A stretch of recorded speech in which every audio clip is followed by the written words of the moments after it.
안녕하세요. 저는 60대 후반의 여자입니다. 저에게는 얼마 전 아주 놀라운 일이 일어났는데요. 지금 생각해봐도 저에게 어떻게 그런 거짓말을 했는지 싶습니다.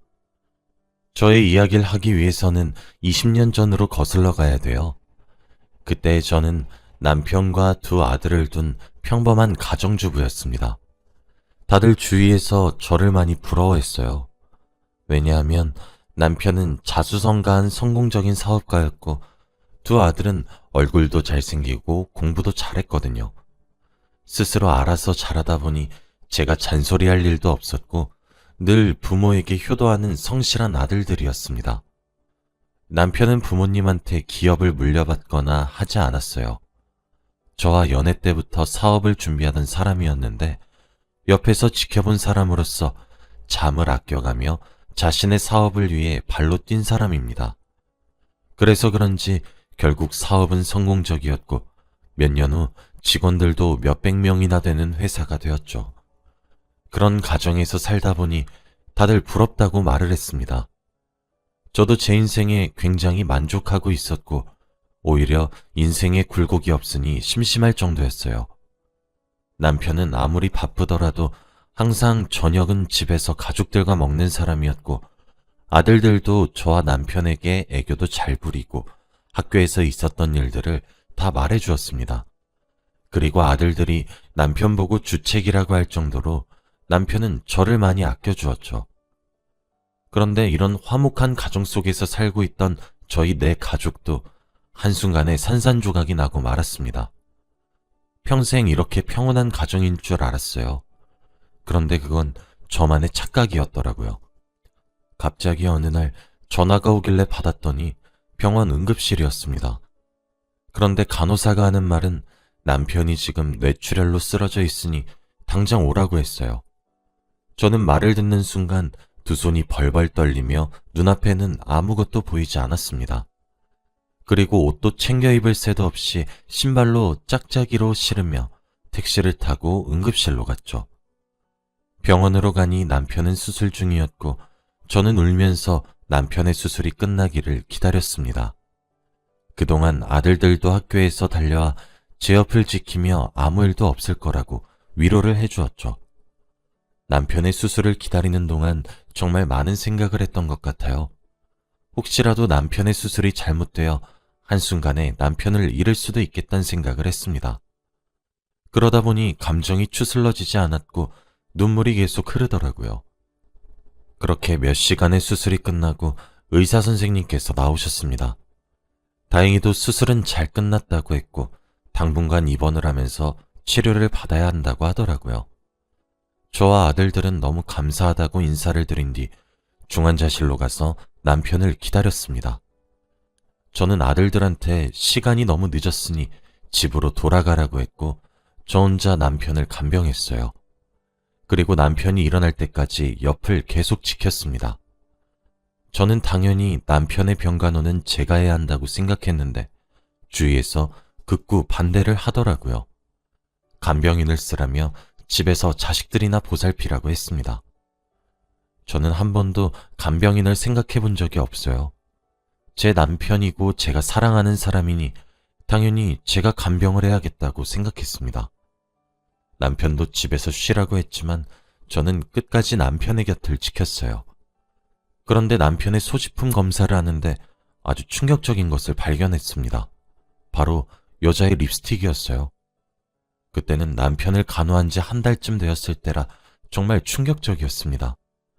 이 사람한테 다른 여자가 생겼다는 생각은 한 번도 안 해봤는데 이미 몇 번 쓴 것 같은 립스틱이 남편의 자켓 안주머니에서 발견이 되었어요. 그 자리에서 당장 남편에게 누구 거냐고 따져 묻고 싶었지만 아픈 사람에게 차마 그렇게 말을 할 수 없었습니다. 그리고 지금은 제 옆에서 잘 웃고 이야기하면서 예전과 똑같이 행동하는 사람이 다른 여자를 만난다고 생각하지 않았어요. 그래서 정말 바보 같다고 생각할 수도 있겠지만 저는 그때 꾹 참았습니다. 남편에게 한마디도 하지 않았고 그 여자는 잠깐 스쳐갔던 여자라고 생각했어요.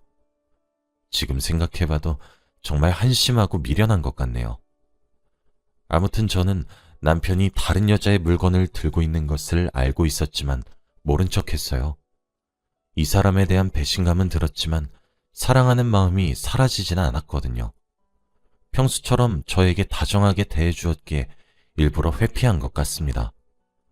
그렇게 저는 아무런 티도 내지 않은 채 약 1년간의 간호가 끝나고 남편과 집으로 돌아왔어요. 다시 예전처럼 평화롭고 행복한 가정 환경이 될 줄 알았습니다. 그런데 이제는 남편이 점점 당당해지기 시작했어요. 제가 모른 척하고 넘기면 아무 일도 일어나지 않을 줄 알았습니다. 그런데 일부러 립스틱을 저 보라고 놔둔 것인지 제가 그걸 보고도 아무런 반응이 없었으니까 오히려 남편은 대범하게 행동을 하더라고요. 병원에서 음주를 하면 안 된다는 말은 무시한 채로 매일 밤마다 술을 먹고 집으로 들어왔고 제가 자기 전까지는 안방에 들어오지 않은 채로 거실에서 계속 누군가와 전화를 했습니다. 아들들도 아빠가 예전과 달라진 모습을 보이니 당황스러워 하더라고요. 아들들보다 놀랐던 사람은 바로 접니다. 아예 대놓고 불륜을 저지르는 그 사람을 보니 어떻게 대처를 해야 할지 모르겠더라고요. 매일 저녁 식사는 꼭 가족과 함께 한다는 규칙은 이미 없어진 지 오래였고 가족들에게 정을 점점 떼고 있는 듯한 느낌이었습니다. 아들들도 나이가 어느 정도 있으니 아빠에게 다른 여자가 생겼다는 것을 눈치챈 것 같아요. 더 이상 놔두다가는 아이들에게 정서적으로도 좋지 못할 것 같아 결국 제가 먼저 이야기를 꺼냈습니다. 거실에서 전화를 하고 있는 남편에게 몰래 다가가 전화 소리를 엿들어 보려고 했어요. 그런데 작은 소리로 전화를 하고 있었고 결국 몰래 들으려고 하던 걸 들켰습니다. 남편은 그런 저를 보고 불같이 화를 내며 당장 방으로 들어가라고 했고 저는 그 자리에서 눈물이 터지고 말았어요. 한 번도 화를 낸 적이 없었던 사람이 한순간에 180도 변해버리니까 적응하기 힘들었거든요. 결국 저는 남편에게 울면서 다 털어놓았습니다.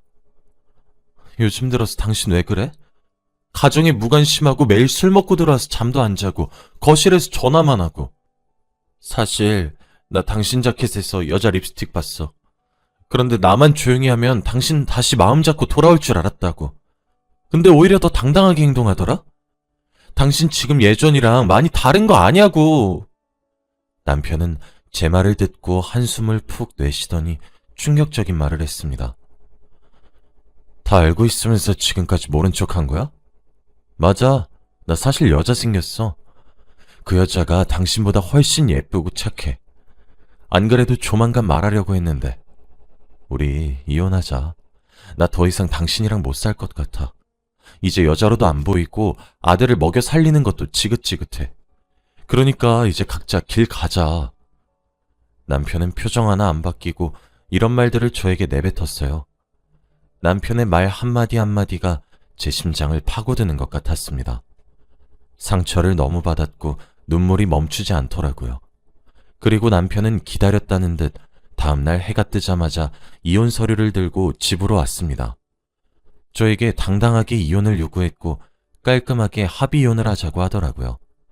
남편의 행동에 어이가 없어서 헛웃음만 나오더군요. 남편은 가족들을 다 자리에 앉히고 이야기를 했습니다. 아이들한테도 저희가 이혼한다고 솔직히 다 말했어요. 그뿐만 아니라 자기한테 여자가 생겼다는 것도 아이들한테 다 말했습니다. 애들은 몰랐으면 했는데 그렇게까지 솔직하게 말하는 이유를 도저히 모르겠더라고요. 아무튼 애들은 너무 놀라서 말도 하지 못했고 남편은 계속해서 자기 이야기를 했습니다. 양육비와 재산을 저에게 두둑히 줄 테니 저 혼자 아이들을 다 키우라고 하더라고요.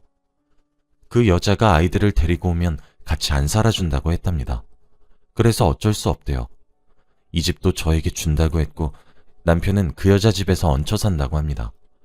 그러면서 당장 도장을 찍으라는 눈빛을 보내는데 그 순간 여자로서 자존감이 바닥을 쳤어요. 눈물이 미친 듯이 났지만 꾹 참으며 도장을 찍었고 남편은 이혼 서류를 제출하러 집을 나섰습니다. 아이들도 아빠가 집을 나서자마자 울었어요. 그리고 배신감을 미친 듯이 느낀 것 같습니다. 아이들이 항상 존경의 대상을 아빠로 정했었는데 한순간에 가정을 버리는 불륜남이 되었으니 충격이 이만저만이 아닌 것 같더라고요. 그리고 저를 위로해주며 꼭 셋이서 행복하게 살자고 했습니다. 남편은 하루가 급하게 짐을 싸서 집을 나갔고 정말로 자신의 재산 일부분을 저에게 거의 주었습니다. 이렇게 다 주어도 남편의 회사가 원래 잘 되니까 부족함은 없을 것 같았어요. 아무튼 저희는 한순간에 새 가족이 되었고 남편은 불륜녀와 같이 살기 위해서 가정을 버리고 집을 나갔습니다. 저는 아무리 그때의 충격에서 벗어나려고 해도 몸이 따라주지 않더라고요. 항상 아이들이 학교를 가고 집에 혼자 있으면 외롭고 남편과 이 집에서 있었던 추억들이 떠올라 계속 미칠 지경이었습니다. 남편은 이혼 후 저희에게 연락 한 번 하지 않았고 아이들을 보러 오지도 않았어요. 아들들도 아빠와 연락이 끊겼다고 하더라고요. 정말로 이 사람이 저희와 인연을 끊으려고 한다는 것을 알게 되었습니다. 저는 하루하루 괴롭고 슬퍼서 일상생활이 도무지 불가능했고 결국에는 병원의 힘을 빌렸어요. 상담 치료도 받고 약도 먹으면서 정신과를 다니기 시작했습니다. 의사 선생님의 말로는 우울증이라고 했고 다행히 좋은 치료 덕에 빠르게 회복할 수 있었습니다. 믿었던 사람에게 크게 배신을 당하고 나니까 눈에 뵈는 게 없더라고요. 세상에 믿을 게 하나도 없는 것처럼 느껴지고 이 세상에서 살기 싫어집니다. 남편의 불륜 때문에 저는 우울증 약까지 먹고 정신과 상담 치료까지 받는 여자가 되었죠. 그렇게 몇 년이 흘러서 저는 병도 조금씩 완화되어서 사람들을 만날 수 있게 되었어요. 원래는 사람들과 대화조차도 힘들었는데 역시 시간이 약인 건지 점차 나아졌습니다. 아이들도 이젠 성인이 되어서 대학교도 가고 직장도 생겨서 제가 할 일이 없어졌어요. 전 남편은 연락이 하나도 안 됐고 아이들을 보러도 오지 않았지만 통장에 주기적으로 양육비는 보냈습니다. 어디서 뭐라고 사는진 전혀 몰랐지만 양육비는 매일 정해진 날에 꼬박꼬박 입금해 주더라고요. 인터넷에 남편의 회사를 검색해도 기사 하나 올라오지 않았고 적은 액수가 아닌 양육비도 잘 보내니까 이 사람이 정말 뭐하고 사는지 궁금했습니다. 하지만 연락이 전혀 되지 않으니 물어볼 수도 없었죠. 저는 전 남편과 이혼을 하고 다른 남자들도 많이 만났어요. 새로운 일도 시작했는데 거기서 사람들을 만나다 보니 인간관계도 배웠고 전 남편을 잊는데 많은 도움이 되더라고요. 가끔씩 전 남편이 생각이 났지만 그런 쓰레기를 아직까지 잊지 못한 제 자신이 너무 한심해서 최대한 머릿속에서 지워내려고 노력했습니다. 딱 봐도 그 여자와 같이 잘 지내고 있을 거라고 생각했죠. 그렇게 전 남편과 헤어진 지 20년이란 세월이 흘렀습니다. 아이들은 그동안 결혼도 하고 벌써 손주까지 생겼어요. 며느리도 너무 착하고 저에게 너무 잘해주어서 항상 고맙게 생각합니다. 그리고 손주들도 얼마나 귀엽고 예쁜지 할머니 하면서 달려올 때 너무 사랑스러워요. 이제 자식들을 다 키웠다고 생각하니까 제 인생도 이제 할 도리를 다한 것 같고 인생이 얼마 남지 않았다는 생각이 들더라고요. 평생 어떻게 살아왔는지 파노라마처럼 머릿속에서 스쳐 지나가고 회의감도 많이 들었습니다. 그런데 어느 날 첫째 아들이 저를 조심스럽게 부르더라고요. 방으로 저를 부르더니 갑자기 진지한 말을 하기 시작했습니다. 원래 한 번도 이런 무거운 분위기의 이야기를 한 적이 없는 앤데 갑자기 이러니까 당황스럽더라고요. 그런데 첫째 아들이 하는 말은 충격적이었습니다. 엄마, 나 얼마 전에 아버지 본 것 같아. 이혼하고 20년 동안 연락 한 번 없었던 사람의 소식을 들으니 귀가 쫑긋해지더군요. 그런데 아들의 말을 들어보니 자신이 봤을 때는 전 남편 옆에 한 여자가 있었다고 합니다. 전 남편은 거동이 많이 불편해 보였고 그 옆에 있는 여자는 전 남편을 부축하고 있었대요. 그런데 둘이 부부나 연인 관계로는 안 보였고 나이 차이가 너무 많이 나서 간병인처럼 보였다고 합니다. 첫째도 아버지를 오랜만에 보고 너무 놀라서 아는 척도 못하고 바로 숨어버렸다고 하더라고요. 저희 동네에서 봤다고 했고 혹시라도 동네를 걷다가 마주칠 수도 있으니 알고 있으라고 말을 했다고 합니다. 저와 헤어지고 한 번도 소식을 듣지 못했는데 20년 만에 들었던 말이 다른 여자와 길을 걷고 있었다니 정말 착잡하더라고요. 제 마음 한구석에는 그래도 저와 헤어진 것을 후회하고 혼자서 힘들게 살아가고 있길 바랬는데 젊은 여자와 함께 산책을 하고 있었단 말을 들으니까 기분이 마냥 좋진 않았습니다. 그리고 혹시라도 길에서 마주친다면 인사라도 건넬 수 있을 것 같은 기분이었어요. 그런데 정말 얼마 지나지 않아 저는 길에서 전 남편을 마주하게 되었습니다. 20년이나 지난 세월이었지만 저는 한눈에 그 사람을 알아봤죠. 얼굴에 주름도 많이 지고 거동도 많이 불편해 보였지만 딱 봐도 알았습니다. 그 사람 옆에는 정말로 젊은 여자가 걷는 걸 도와주고 있었고 혹시 저 여자가 그때 그 불륜녀인가 싶더라고요. 저는 인사를 바로 건넬 수 있을 줄 알았는데 저도 모르게 몸이 돌처럼 굳어버렸습니다. 결국 전 남편과 눈이 마주쳤고 그 사람도 저를 보고 굉장히 놀란 표정이었죠.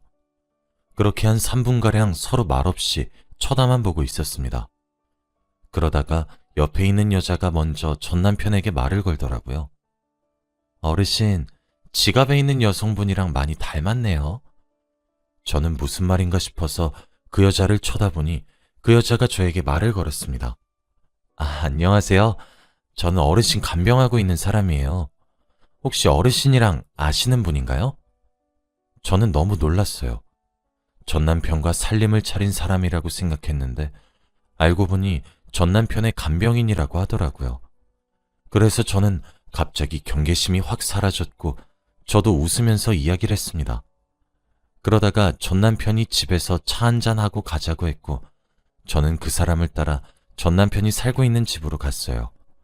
그런데 집에 들어가니 많이 노후되었더라고요. 먼지도 잔뜩 쌓였고 제대로 된 먹을 것도 없었습니다. 이런 환경에서 살고 있었다고 하니까 조금 먹먹해지더군요. 그런데 간병인이 저에게 이런 말을 해주었습니다.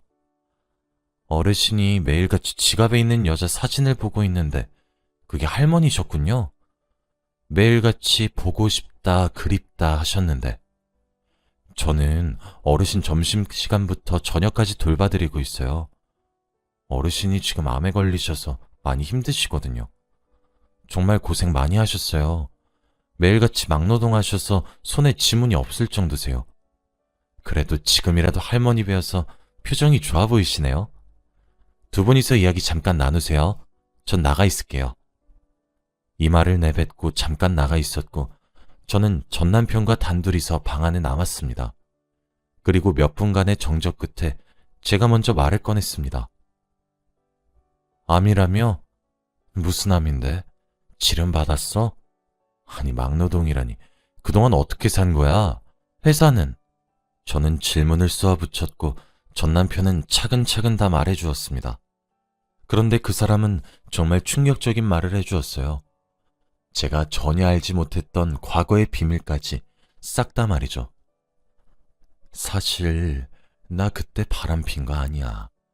그때 회사가 기울고 있었는데 나 혼자 감당하려고 일부러 그랬던 거지. 그리고 립스틱 당신 거였는데 몰랐지? 내가 일부러 당신 속이려고 당신 립스틱 자켓에 넣어놨는데 감쪽같이 속더라. 그리고 집 나오자마자 바로 회사 파산하고 빚 갚고 양육비 보내느라 평생 일만 했지.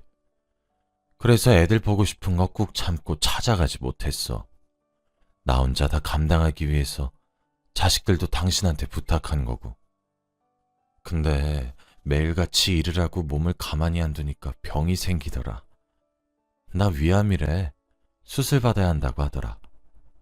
그래서 지금은 그냥 죽을 날만 기다리고 있어. 근데 나 곧 죽나 보다. 당신 보고 싶어서 매일같이 기다렸는데 이렇게 선물처럼 마주쳤네. 당신 여전히 예쁘고 고와. 나만 이렇게 늙어버렸네. 그래도 지금에서야 진실을 다 말할 수 있어서 홀가분하네. 그동안 잘 있었지? 저는 남편의 말을 듣고 펑펑 울었어요. 저는 그것도 모르고 매일같이 아들들과 남편 욕을 하면서 지냈는데 알고 보니 끝까지 이렇게 미련한 사람이었습니다. 울면서 전 남편에게 화를 불같이 냈어요. 그걸 왜 혼자 감당해? 회사 망한 건 나 몰랐단 말이야. 그거 같이 이겨내야지 왜 혼자서 견뎌내려고 그래? 나랑 애들은 그것도 모르고. 저는 그날 전 남편에게 안겨 펑펑 울었습니다. 매일같이 과거의 일을 떠올리면서 한숨만 내쉬고 괴로웠는데 저도 모르게 이 사람을 기다리고 있었나 봐요. 20년 동안 한 번도 보진 않았지만 하루도 빠짐없이 생각했습니다. 그래도 저와 아이들을 버린 나쁜 사람인데 계속해서 머릿속에 떠올리는 제 자신이 너무 미웠는데 이제는 그런 생각을 안 해도 될 것 같았죠. 이 사람 품에 안겨서 우는데 과거로 돌아간 기분이었습니다. 저는 아들들한테 전 남편을 소개해줬어요. 그리고 그동안 있었던 일을 다 말했습니다. 아들들도 전 남편을 그리워하고 있었던 건지 이야기를 들으면서 울더라고요. 그리고 저는 남편의 암 수술 비용을 내주었고 간병도 하기로 했습니다. 남편은 그럴 필요 없다고, 그러려고 저에게 말한 거 아니라고 했지만 저는 고집을 꺾지 않았어요. 그동안 저희 가족들 고생 안 시키려고 혼자서 다 감당하고 자기 암 치료할 돈도 없으면서 양육비 꼬박꼬박 보내려고 막노동까지 한 게 너무 고마워서 그랬습니다. 그리고 며느리와 손주들도 소개시켜주니 좋아하더라고요. 저와 전 남편은 다시 혼인신고를 했고 한 집에서 같이 살게 되었습니다. 의사 선생님께서 조금만 더 늦었으면 수술이 힘들었을 수도 있었는데 지금이라도 수술을 하게 되어서 정말 다행이라고 해주었죠. 남편은 수술방에 들어가기 직전까지도 미안하고 고맙다는 말을 반복했고 수술은 다행히도 성공적이었습니다. 저는 남편을 다시 병간호해주며 돈독해졌죠. 옛날에 화목했던 가정으로 금방 돌아왔고 저희는 나이가 70이 다 되어서 신혼부부 같은 생활을 하고 있습니다. 지금 생각해봐도 이 사람 정말 대단한 것 같아요. 드디어 가족들이 다 모인 것 같으니 앞으로 행복만 했으면 좋겠습니다. 아마 동네에서 남편을 만나지 못했다면 저는 평생 이 사람을 원망하며 살았겠죠. 정말 운명이라는 게 있나 봅니다. 저의 이야기는 여기까지예요. 들어주셔서